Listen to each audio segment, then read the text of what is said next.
নমস্কার, বঙ্গ রাজনীতিতে আপনাদের স্বাগত। আমি আপনাদের সাথে রয়েছি শশাঙ্ক। আজকে মূলত আমরা এসেছি বিজেপির প্রাক্তন রাজ্য সভাপতি তথা কেন্দ্রীয় প্রাক্তন সচিব, জাতীয় বিজেপির সচিব রাহুল সিনহার কাছে। সদ্য সমাপ্ত লোকসভা 2024 নির্বাচনে বিজেপির এই যে ভোট বিপর্যয়, তাদের ফলাফলে যে বিপর্যয় একটা ঘটেছে, গত বছর যেটা পেয়েছিল গত 2019-এ লোকসভা নির্বাচনে বিজেপি পেয়েছিল 18টা, 2024 নির্বাচনে সেটা 6টা কমে গিয়ে যে আসন কমেছে। বঙ্গে বারবার বিজেপির এই যে পরাজয় ঘটছে বা ভোট ব্যাংকে ধস আসছে, এটা নেই রাহুল সিনহার কাছ থেকে আমরা কিছু জানবো, তার মতামত তিনি কি বলছেন আসুন জেনে নেওয়া যাক। রাহুলদা, 2019 লোকসভা নির্বাচনে বিজেপি বাংলা থেকে 18টা সিট দিয়েছিল কেন্দ্রীয় বিজেপিকে। এবার 2024-এ সে জায়গায় 6টা আসন কমে গেছে। এ নিয়ে আপনার পার্টি কি ভাবছে? ফলে হয়তো 6টা আসন কমেছে, কিন্তু ভোট পার্সেন্টেজের নিরিখে কিন্তু আমরা ভালো জায়গায় আছি। তবুও ভোট পার্সেন্টেজের ওপরে সন্তুষ্ট আমরা থাকতে চাই না। এই বিষয়ে পুরো কাটাছেঁড়া হবে, সমস্ত বিষয়গুলো খতিয়ে দেখা হবে। একদম নিচ থেকে রিপোর্ট চাওয়া হয়েছে, বুথ থেকে মণ্ডল, জেলা, এদের সমস্ত রিপোর্টকে এক জায়গায় করে ভুল কোথায় ছিল আর সেই ভুলকে আগামী দিন সংশোধন করার উপায় কি, এই বিষয়ে আমরা চর্চা অবশ্যই করব। তবে একটা জিনিস যেটা বলতে চাই, যে হয়তো আমাদের যে কার্যক্রম আছে, অর্থাৎ মোদিজির সরকারের যে পুরো যে বিভিন্ন যে উপলব্ধি, বিভিন্ন যে মানুষের জন্য সেবা, মানুষের জন্য কর্ম, সব কর্ম হয়তো আমরা ঘরে ঘরে পৌঁছাতে পারি। আমি মনে করি যে অনেক কারণ আছে, তার মধ্যে এটা একটা বড় কারণ আছে। আরেকটা বিষয় যে রাহুলদা, ভোট পরবর্তী হিংসা পশ্চিমবঙ্গে যেটা হচ্ছে, এর জন্য কি পুরোপুরি তৃণমূলকে দায়ী করা যায়, নাকি এটা বঙ্গ বিজেপিরও কিছুটা, যেটা প্রচারের ক্ষেত্রে অনেক সময় বলা হয় এবার চিত্রে দেখে নেব বা না না, দেখুন, ঘটনা হচ্ছে 21-এর যেটা আছে তার সাথে 24-এর তুলনা আপনি করবেন না। 21-এ একটা সরকার পরিবর্তনের ব্যাপার বাংলায় ছিল, জেদাজেদি ছিল। আপনি যে কথা বলছেন, বিভিন্ন উত্তেজনামূলক বক্তব্য ছিল, সেগুলো পাস্ট হয়ে গেছে, আর তা নিয়ে এখন সিবিআই ইনকোয়ারি চলছে। কিন্তু 24-এর যে হামলা, সেখানে তো কোনো কিছু ছিল না। উল্টো তৃণমূল কংগ্রেস বলেছে যতই যা করুন কেন্দ্রীয় বাহিনী চলে যাবে, তারপরে কিন্তু আমাদের থাকবে। মমতা ব্যানার্জি পর্যন্ত জনগণকে হুমকি দিয়েছে, ভোট যাই হোক, সরকার যার হোক, রাজ্যে কিন্তু আমরাই থাকবো, আমাদের সরকার থাকবে। যেখানে মুখ্যমন্ত্রী হুমকি দেয়, সেখানে ওর লোকেরা হুমকিটাকে কার্যে পরিণত করে দেখায়। সেখানে এলাকায় এলাকায় হামলা করে, এলাকা এলাকায় মানুষের উপর অত্যাচার করে, ঘর ছাড়া করে, কেউ শখ করে বাড়ি থেকে বেরিয়ে আসে না। অতএব যেভাবে মাথা ফাটানো, হাত পা ভেঙে দেওয়া, মহিলাদের উপর অত্যাচার, একটার পর একটা যা ঘটনা ঘটেছে, তা অত্যন্ত লজ্জাজনক। আমরা জানি যে কোথাও কোথাও এমন শুনেছি যে হেরে যাওয়ার দুঃখে, রাগে কারো ওপর হামলা হয়েছে, কিন্তু জিতে যাওয়ার আনন্দে এই পরিকল্পিত হামলা, এটা কখনো আমরা শুনিনি। সারা দেশে হয়নি, আমি তো মনে করি পৃথিবীর কোথাও হয়নি। কারণ যে জেতে, সে তো চিন্তা করে আমি তো জিতে গেছি, ও তো হেরো পার্টি। তো জিতে হামলা, এ তো পূর্ব ছক অনুযায়ী পরিকল্পিত হামলা, যাতে বিজেপির ওপর হামলা করে বিজেপির সংগঠনকে গুড়িয়ে দেওয়া যায়। কিন্তু হামলা করে সিপিএম কিন্তু টিকে থাকতে পারেনি। যদি হামলাই সবচেয়ে বড় অস্ত্র হতো, সবচেয়ে বড় উপায় হতো, তাহলে আজকেও সিপিএম রাজত্ব করত। সিপিএম ভিক্ষাপাত্র নিয়ে ঘুরে ঘুরে বেড়াতো না। অতএব সিপিএম টেকেনি হামলা করে। এই হামলার রাজনীতি, মারধরের রাজনীতি করে তৃণমূল কংগ্রেসও টিকবে না। কারণ তৃণমূল কংগ্রেস প্রতিশ্রুতি দিয়ে এসেছিল বাংলার মানুষকে, বদলা নয় বদল চাই। আর এখন সেই প্রতিশ্রুতি পুরোপুরি ভঙ্গ করে বদলাকেই প্রাধান্য দিয়েছে তৃণমূল কংগ্রেস। সেই কারণে বাংলার মানুষ হিংসা চায় না, শান্তি চায়। আর সেই শান্তির মরুতীর্থকে তৃণমূল কংগ্রেস বিষাক্ত করে দিচ্ছে, যে কারণে আজকে তৃণমূলে মারপিট, এক কাউন্সিলর আরেক জনকে পেটাচ্ছে, কার্যকর্তারা ধরে কাউন্সিলরকে প্রকাশ্যে মারছে। কি চলছে তৃণমূলে? শুধু বিজেপির ওপর হামলা, তৃণমূলের ওপর কিভাবে হামলা চলছে। অতএব সব দিক বিচার করে আপনি দেখবেন রাজ্যে কোনো সরকারই নেই, কোনো প্রশাসক নেই, কোনো আইন শৃঙ্খলা নেই, মানুষের কোনো নিরাপত্তা নেই, পুলিশের কোনো কাজ করবার অধিকার নেই, যার জন্য গুন্ডারাজ মস্তানরাজ আজকে পশ্চিমবাংলায় কায়েম হয়ে গেছে, যে কারণে ভোট পরবর্তী এই জাতীয় হিংসা চলছে। বাংলায় নির্বাচন পরবর্তী হিংসা বারবার ঘটছে, বিশেষ করে বিজেপি কর্মীদের ওপর একের পর এক অত্যাচার চলছে।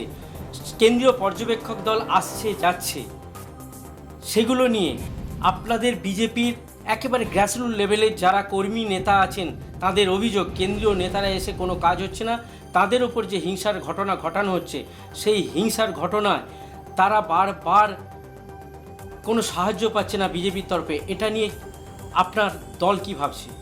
দেখুন, বিষয় হচ্ছে রাজনৈতিক দল, তার যেটুকু হাতিয়ার হচ্ছে আন্দোলন এবং আইনের রাস্তায় যাওয়া।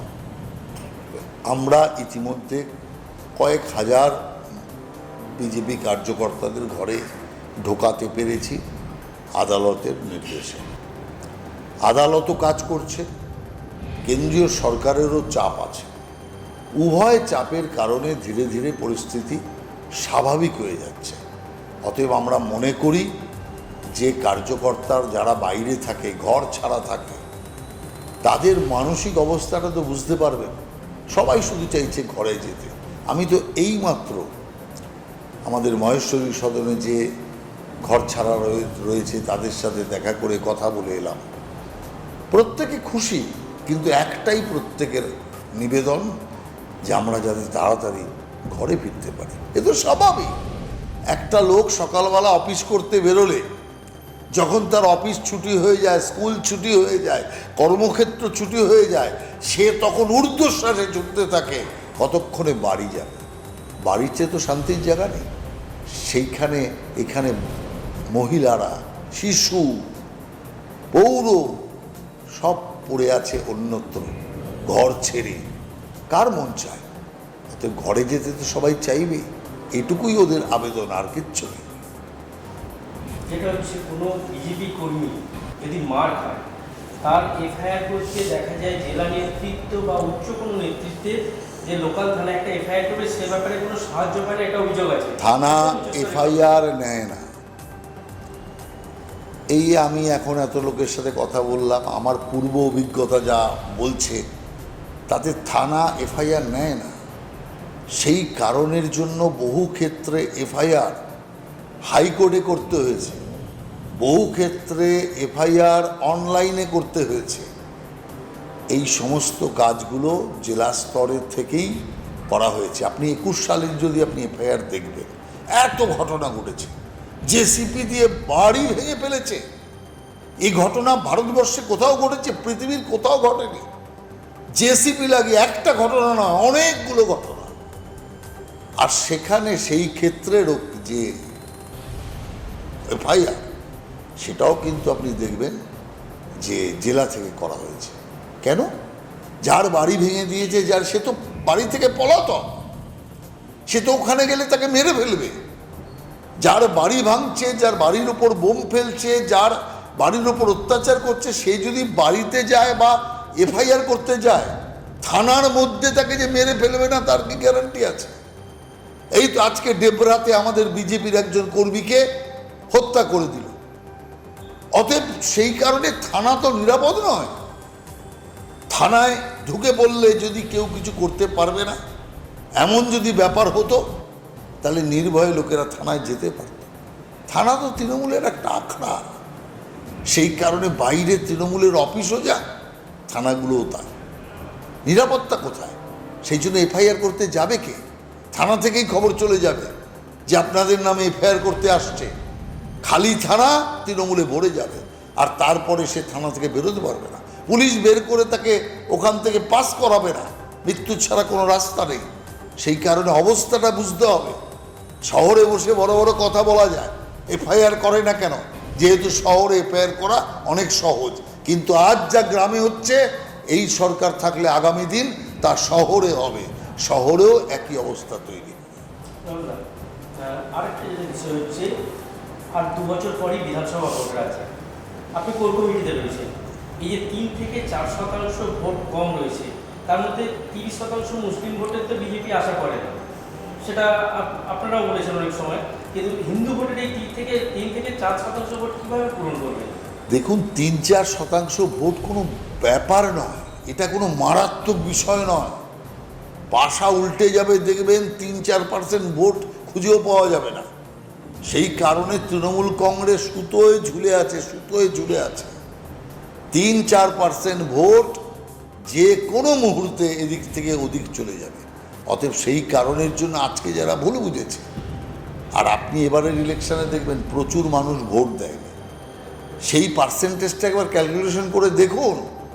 যে পার্সেন্টেজটা এই 3-4%-এর বহু গুণ বেশি যারা ভোট দেননি। অতএব সেই পার্সেন্টের যে মানুষ যারা ভোট দেননি, কেন দেননি, তাদের ভোট যদি দেওয়াতে পারা যায়, আমরা নিশ্চিত যে তৃণমূলের ভয়ে তারা ভোট দিতে পারেনি। ভোট দেওয়ার জন্য আপনি তো দেখেছেন কলকাতার বুকে অটো নিয়ে কিভাবে হাই স্কাই যে বিল্ডিংগুলোর ওপর হামলা হয়েছে। এ তো হামলা লোকেরা চোখে দেখেছে, নীরব হামলা কত চলছে আপনি জানেন।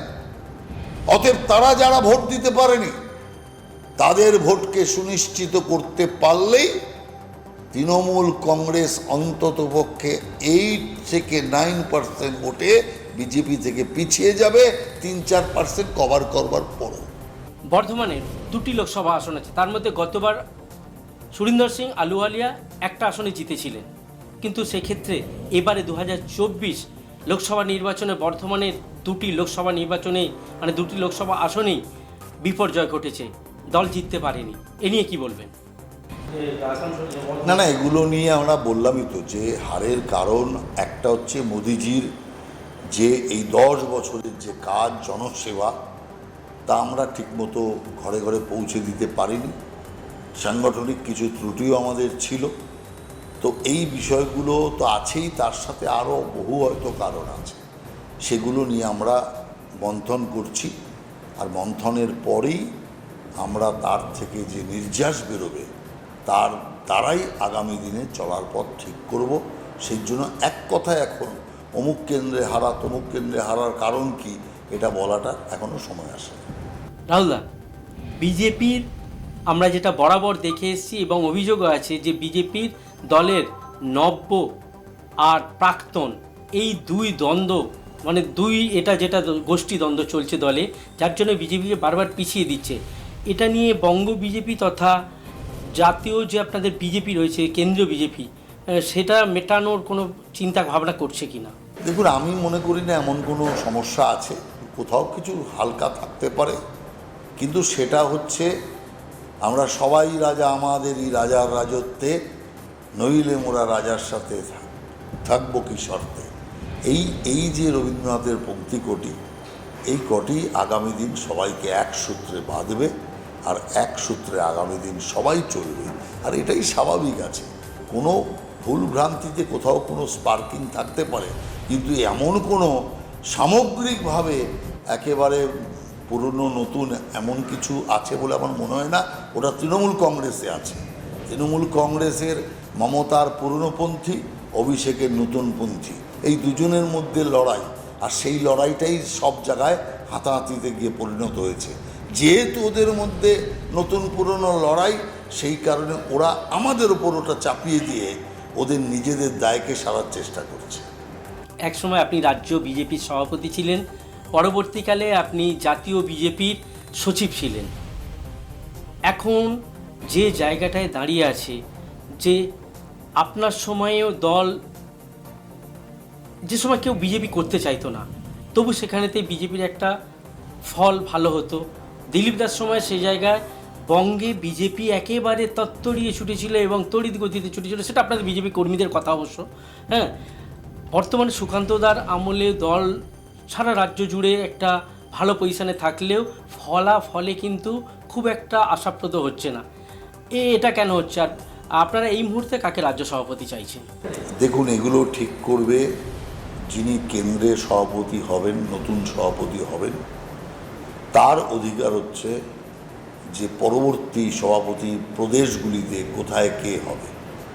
অতএব এখানে আমি কোনো মন্তব্য করা মানে সেই যে কেন্দ্রীয় সভাপতি যিনি হবেন তার অধিকারে হস্তক্ষেপ করা।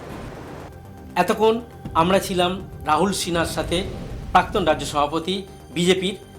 তার সাথে তার মুখ থেকে শুনলাম যে বাংলায় হিংসা প্রচুর হয় এবং সেখানে মুখ্যমন্ত্রী সেই হিংসায় নাকি উস্কানি দেন, তিনি সেটাই স্পষ্ট করলেন। ক্যামেরায় গোপাল মজুমদারের সাথে শশাঙ্ক বাড়ের রিপোর্ট, বাংলা টাইমস, কলকাতা।